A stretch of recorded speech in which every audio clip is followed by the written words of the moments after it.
Hello everyone, welcome back again to our MOA Live Talk series. As per usual, I'm Dr. Heather Hatch, and today I'm talking to you from the Lawson Site. So this is a little bit of a throwback to the very first live talk I did, where I talked to you from the base of the Lawson Site down in the Medway Creek Valley, or the Medway Heritage Valley. So today we're standing actually in the main part of the site that you would be accessible if you were to come to the museum. So once again, if anybody has any questions at any point, please feel free to interrupt me, and I'll see the comments on my screen and I can respond to them then. Also, if you have been enjoying this series and would like to help support our continued work, please feel free to leave us a donation and I will drop that link in the comments after my talk. So as I said, I'm here today on the Lawson Site, and hopefully I'm not too weird an angle for everyone. And I wanted to talk a little bit about some of the things that you see when you come to the village. All right, so I'm actually standing, you can see behind me, back at the tree line, and we'll get to that in a minute. But I wanted to just to sort of talk through and give you an idea for people who haven't been here before what there is to see on site at the moment, and also to sort of give you some of the archaeological knowledge and also just the history of the site, not only from the time it was a village, but afterwards, like how it came to be a little bit in the context that we are now. So the first thing I'm going to start with here is I'm going to turn you guys around, and I'm going to not stay in the picture because I test shot it earlier. Part of the reason I'm in the space I'm in right now is because I'm in the shade, you can actually see me. But you should be able to see some of the features that I'm talking about. So when you enter, generally speaking, you're entering from the palisade area. And in Neil's talks and some of the talks that I've given before, what we've said is that this is the actual back of the original village. So you're entering from the museum parking lot and coming into what would have been the rear of the village at the time that it was occupied. You can see we've got some palisade fences set up, and I don't know that you can tell in the video, but those are actually set on top of a little bit of a rise. And that's because that was where, during the archaeological investigations of the village initially, they found that there had been raised platforms there for those palisades. So those are actually reconstructing what we found archaeologically.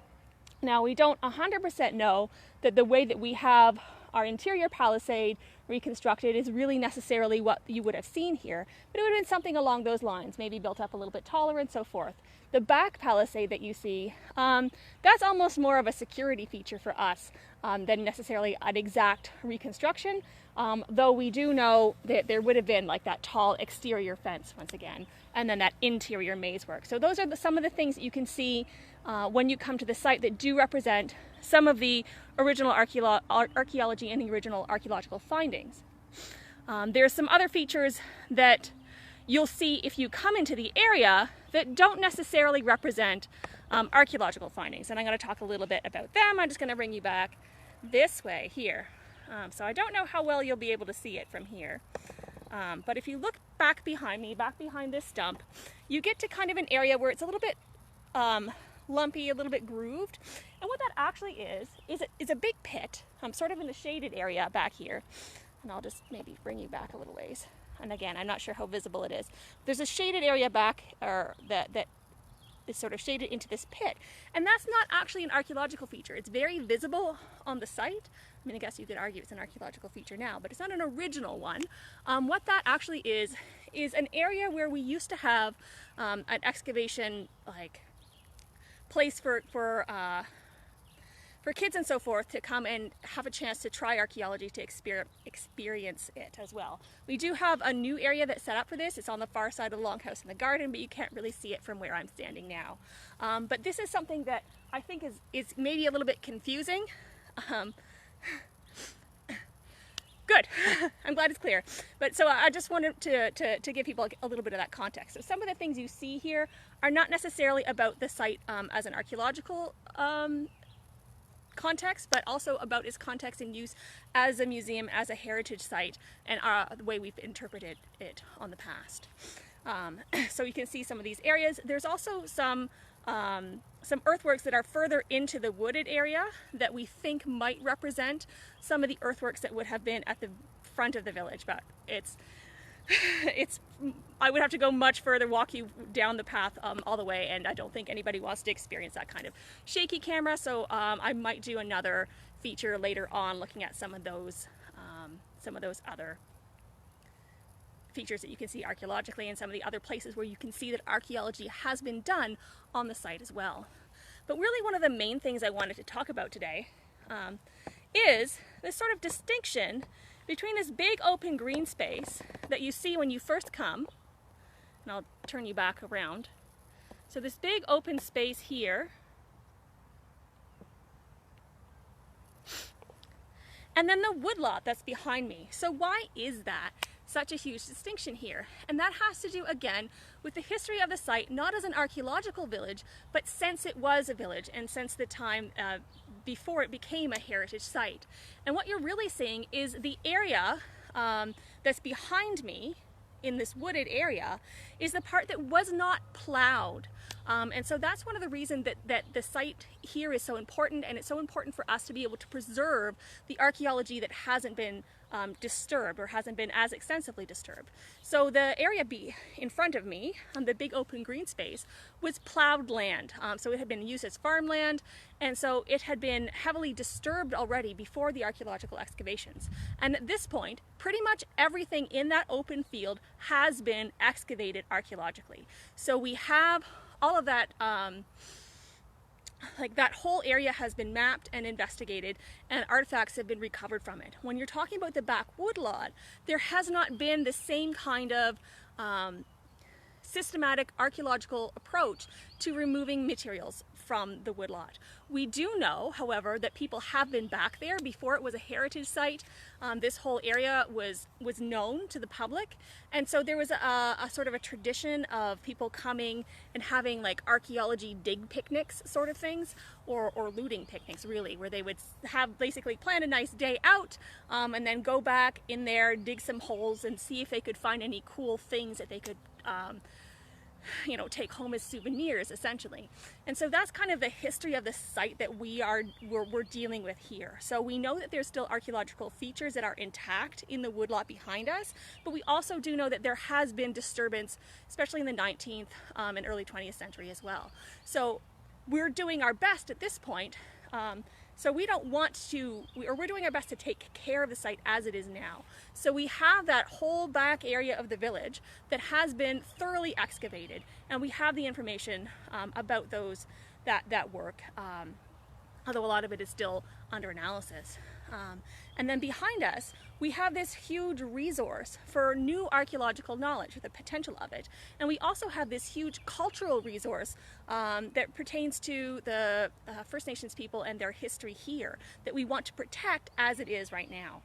So that's sort of like the big division. When you come into this site and into our space, you'll see this big open field, and we also use that for different events and so forth. Like that's where we have a lot of meeting space, and like people can come and gather in that area.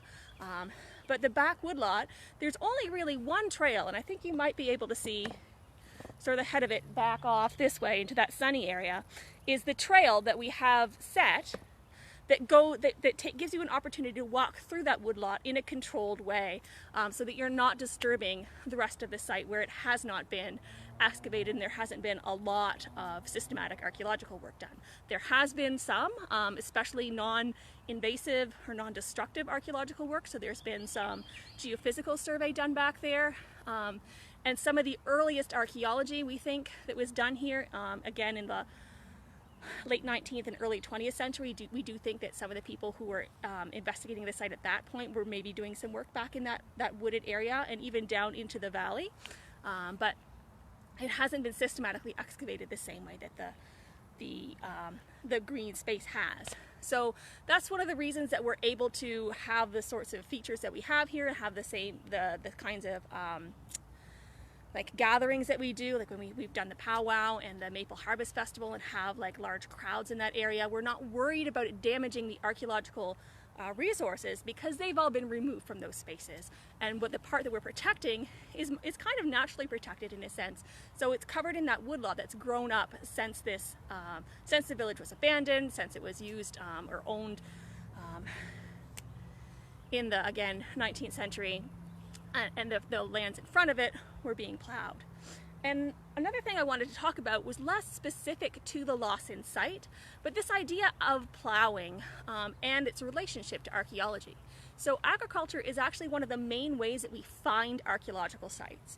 So even today, when people are out in the field with cultural resource management, a lot of the times if they're doing surveys and they have an opportunity to do so in the right time frame, then the best time to go and try and find sites and investigate potential sites to see what sort of archaeological materials might be there is to do it in the early spring when the plowing has just been done. Because what it does is it digs up that top layer of material, and it can bring artifacts that are buried in that, you know, top plow zone, and basically that reflects the depth of the plow into the ground, can bring those up, and that can help make sites more visible and easy to find. So a lot of the sites that we have in Ontario that we know of, especially these large village sites, have been found in that way.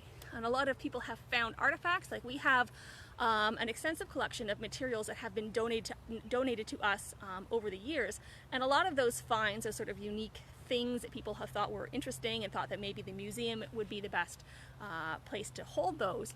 And even when Jury was amassing his collection that became ours in time, a lot of those things are things that farmers found in their fields. So they might have come across a birdstone, for example, and they might not have thought, oh, this necessarily indicates that there's a larger archaeological site there, but they can say, you know, I found this in my grandfather's fields when I was walking with him during the planting in the early spring.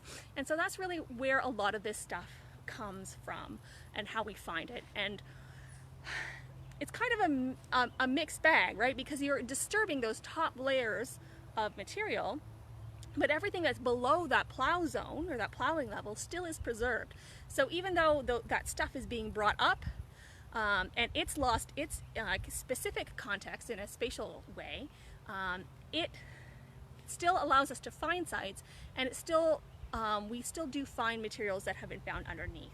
So one of the ways that they do that, and they did this here on the Lawson site also, is sometimes they'll just bring in heavy machinery and just strip off that whole top layer of plow zone so that they can see the features and have a chance to excavate artifacts that are more in context than the stuff that's just found on the surface that's been brought up in this way. So if you ever do get a chance to come, and we are hoping to figure out some way of having some access for visitors as we go into the summer. We have our restrictions have been limited or lifted to some extent, but we're trying to figure out a way to bring people safely into our spaces.